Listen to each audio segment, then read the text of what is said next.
एक मिनट ठहरे। तो जितना जिसका ज़र्फ है वैसे वो बात करेगा।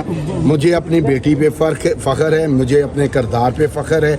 मैंने अपनी बेटी को आज तक ज़िंदगी में एक नवाला भी हराम का नहीं खिलाया। मैंने इस स्टेट का एक पैसा भी टैक्स का नहीं रोका। मैं इस स्टेट को 2.5 मिलियन पर एनम टैक्स पे करता हूँ और हलाल की कमाई से पे करता हूँ, इसलिए मुझे किसी की ट्रोलिंग शोलिंग से कोई फ़र्क नहीं पड़ता। और उनकी ट्रोलिंग का जवाब आज इसकी मुस्कुराहट में काफ़ी है। उन्हें क्या खुश रहे आप। आगे आगे हम आपको चलेंगे, थोड़ा आगे चलते जाए, चलते जाए। शुक्रिया भाई, आप लोगों का शुक्रिया। काइंडली थोड़ा सा फैमिली टाइम गुजारने दें। हम आपके बहुत शुक्रगुजार हैं सब। आप थोड़ा सा आगे जाते जाएंगे बस। चलें आगे, नो कमेंट्स, आ जाओ। Thank you Ali, thank you by all means. आप किसी ने क्वेश्चन किया था, मैंने कि जी सनम को इस तरह उसने अपने बाजू में लिया था। मैं क्या वो मेरे बेटों की तरह है, मेरी बहन उसकी बेटी है। बहन भाई को जैसे मर्जी का चलना जाए, क्या तकलीफ है आपस में। मैंने कहा अगर उसने लिखा जी ऐसे टच किया, जिसने भी जिसकी भी थी, मैंने तो ये कहा कि जब अली ने मुझे ये कहा कि आपने बात नहीं करनी है बच्चों के बारे में, कोई भी हो आप अपने आगे बेटा होती हो तो पैसे देते। मैं क्या नहीं, कहता काम रहता है बहन के लिए कौन पैसे दे सकता है। तो मैं क्या उसकी बहन मुझे दूसरे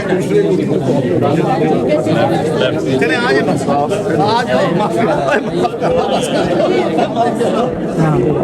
बिस्मिल्लाहिर्रहमानिर्रहीम।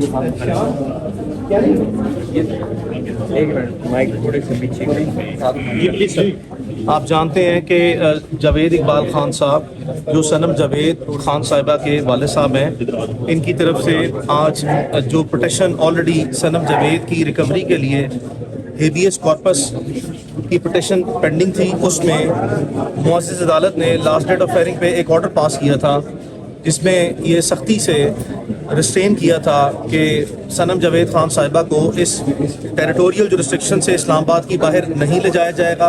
A be in the mean time उनको किसी केस में गिरफ्तार नहीं किया जाएगा। और इसी के साथ साथ अटॉर्नी जनरल फॉर पाकिस्तान को उन्होंने नोटिस किया था कि वो आएँ और स्टेट ऑफ पाकिस्तान और गवर्नमेंट ऑफ पाकिस्तान का मौक़िफ़ जो है वो अदालत के सामने पेश करें। आज अदालत में समाअत 10:15 बजे के लिए मुकर्रर थी, लेकिन तकरीबन 1 घंटा पहले समाअत से अटॉर्नी जनरल फॉर पाकिस्तान और मैं और अली बुखारी साहब जिस वक्त हम अदालत के अहाते में आ रहे थे, तो फिर उसके बाद अटॉर्नी जनरल फॉर पाकिस्तान की तरफ से हमें बड़ा ग्रेशियसली जो है वो एक मैसेज रिसीव हुआ कि इस मैटर पे जो है वो इसको रिजॉल्व करने के लिए कोई अप्रोप्रिएट डिस्कशन जो है वो रिक्वायर्ड है। तो फिर हमने अटॉर्नी जनरल फॉर पाकिस्तान की जो बड़ी ग्रेशियस किस्म की इनविटेशन थी for the resolution of this matter, उसको अटॉर्नी जनरल फॉर पाकिस्तान के ऑफिस में ही अटेंड किया और उसमें 4-5 चीज़ें जो हैं वो डिस्कशन हमारी कॉम्प्रीहेंसिव हुई, जिसके बाद जो चीज़ें बाहमी रजामंदगी के साथ जो तय पाई हैं वो आपको बता देते हैं। और इसमें जो बाहमी रजामंदगी है वो जो proposal of resolution attorney general for Pakistan की तरफ से आया और उसमें जो हमने इनपुट्स दिए हैं उसकी तफसीलात मैं आपको बता देता हूँ।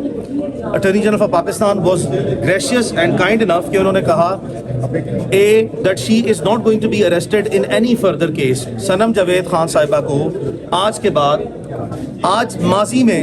माजी में दर्जशुदा कोई भी मुकदमा है या था